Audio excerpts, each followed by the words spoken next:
చేసుకొనను గనుక దేవుని స్తోత్రం. హల్లెలూయా. దేవుడు వాళ్ళకి ఒక ప్రాసెస్ చెప్తున్నాడు. ఇదిగో నేను దేవుడను, వారి దేవుడను, వారికి వారి యొక్క పాపముల నుండి వారిని విమోచించి వారిని రక్షించేటువంటి దేవుడును, ఇక వారి పాపములను నేను జ్ఞాపకము చేసుకొనను. దేవుడికి మన పాపములన్నీ తెలుసు, ఆయన మన పాపములను జ్ఞాపకము చేసుకొనడు. దేవుడికి మన పాపములను గుర్తు పెట్టుకోవడం అనేది ఇష్టం ఉండదు. ఆయన మనల్ని పాపము లేనటువంటి జీవితంగా ఉంచాలని దేవుడు ఆశపడుతూ ఉంటాడు. అలాంటప్పుడు మనల్ని మన పాపములు ఆయన ఎందుకు జ్ఞాపకం ఉంచుకోవాలనుకుంటాడు?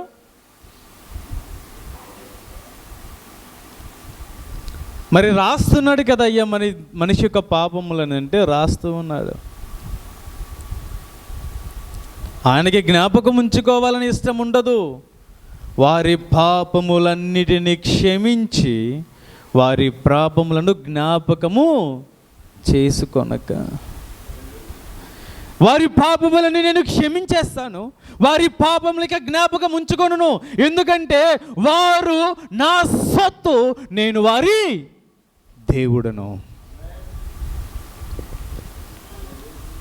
ఒక దేవుడికి మాత్రమే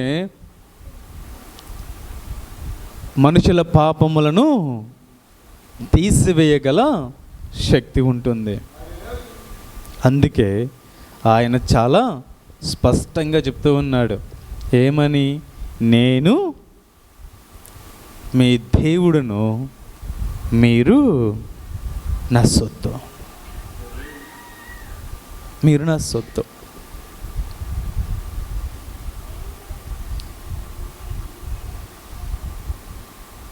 దేవుడికి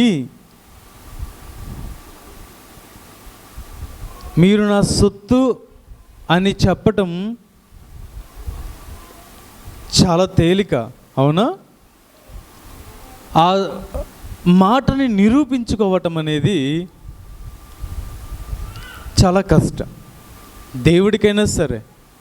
ఎందుకంటే మనిషి పాపము చేసి ఆ పాపమును బట్టి దేవునికి దూరంగా వెళ్ళిపోతూ ఉంటే, దేవుడేమో ఆ పాపమును బట్టి మనిషికి దగ్గర అవ్వాలంటే ఎలా అని ఆలోచన చేస్తూ ఉంటే చాలా కష్టమైపోతుంది.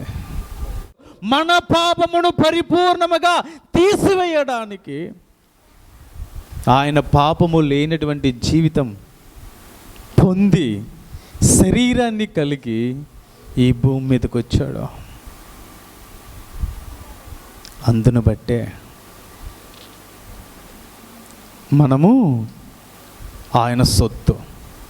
మనల్ని ఆయన తన రక్తముతో కొన్నాడు కాబట్టి మనము ఆయన సొత్తు. అందుకే ఒకసారి చూడండి, యెషయా గ్రంథము 49వ అధ్యాయము 1వ వచనం చూసినట్లయితే, యెషయా గ్రంథము 49వ అధ్యాయం 1వ వచనం, నా మాట వినుడి, దూరమునున్న జనులారా ఆలకించుడి. నేను గర్భమున పుట్టగానే యెహోవా నన్ను పిలిచెను, తల్లి నన్ను ఒడిలో పెట్టుకున్నది మొదలుకొని ఆయన నామమును జ్ఞాపకము చేసుకొనెను. దేవునికి స్తోత్రము. హల్లెలూయా. దేవుడంట మన పేరుని జ్ఞాపకం చేసుకుంటూ ఉన్నాడు. ఎప్పటి నుంచి? తల్లి గర్భంలో ఉన్నప్పుడే. అప్పటి నుంచే దేవుడు మన పేరుని జ్ఞాపకం చేసుకుంటూ ఉన్నాడు. ఆయన మన వైపు చూస్తూ ఉన్నాడు.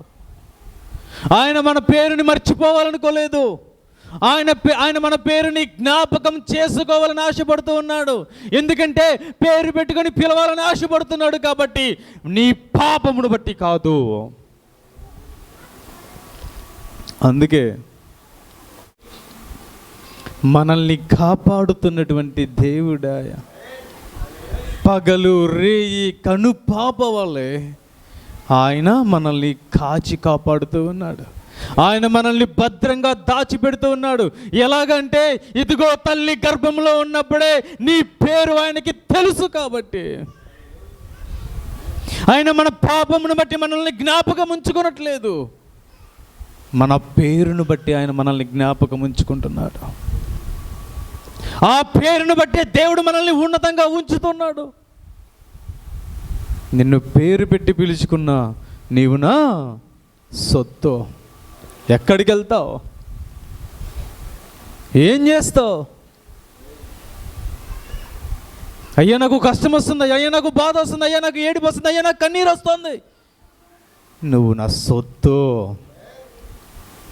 ఏదొచ్చినా నేనేం చెయ్యదు, ఏదొచ్చినా సరే నేను ఇబ్బంది పెట్టదు, ఏదొచ్చినా సరే నిన్ను నాశనము చెయ్యలేదు. ఎందుకో తెలుసా? నువ్వు ఆయన సొత్తు. నా సొత్తు అంటే నేనేం చేయలేనులేండి, నేను మనిషిని మాత్రమే, కానీ ఆయన దేవుడు. అందుకే అంటున్నాడు, నేను నీకు దేవుడునై ఉన్నాను, నీవు నా సొత్తు. నేను నిన్ను జ్ఞాపకము చేసుకొని ఉన్నాను, నేను నిన్ను పేరు పెట్టి పిలిచి ఉన్నాను, నీవు నా సొత్తు. నువ్వు ఏం చేసినా సరే, నువ్వు ఎలా ఉన్నా సరే, నీ స్థితిగతి ఏదైనా సరే, నీ పరిస్థితి ఏదైనా సరే, ఇదిగో నిన్ను ఆయన రెక్కల చోటున భద్రపరుస్తున్నాడు కాబట్టి నువ్వు ఆయన సొత్తు. నిన్ను పేరు పెట్టి పిలుచుకున్నాడు కాబట్టి నువ్వు ఆయన సొత్తు. నీ కోసం ప్రాణమును పెట్టి ఆయన విలువైన రక్తము ద్వారా నిన్ను కొన్నాడు కాబట్టి నువ్వు ఆయన సొత్తు. చెప్పాను కదా, ఈ లోకంలో తల్లిదండ్రులకి సేఫ్టీ లేదు, పిల్లలకి సేఫ్టీ లేదు. పిల్లలకి ఫ్యాషన్ అయిపోయింది. ఏంటో తెలుసా? ఎక్కడో అమెరికాలో ఉంటారు, లేదా ఎక్కడో ఏదో అదర్ కంట్రీస్లో ఉంటారు. ఏం చేస్తారో తెలుసా? అమ్మా మేము రాలేకపోతున్నాం, నాన్న మేము రాలేకపోతున్నాం కాబట్టి ఇదిగో మిమ్మల్ని అనాథాశ్రయంలో ఉంచుతాము, మీకు కావాలంటే నెలకు ఒక 20,000 డబ్బులు పంపిస్తాము.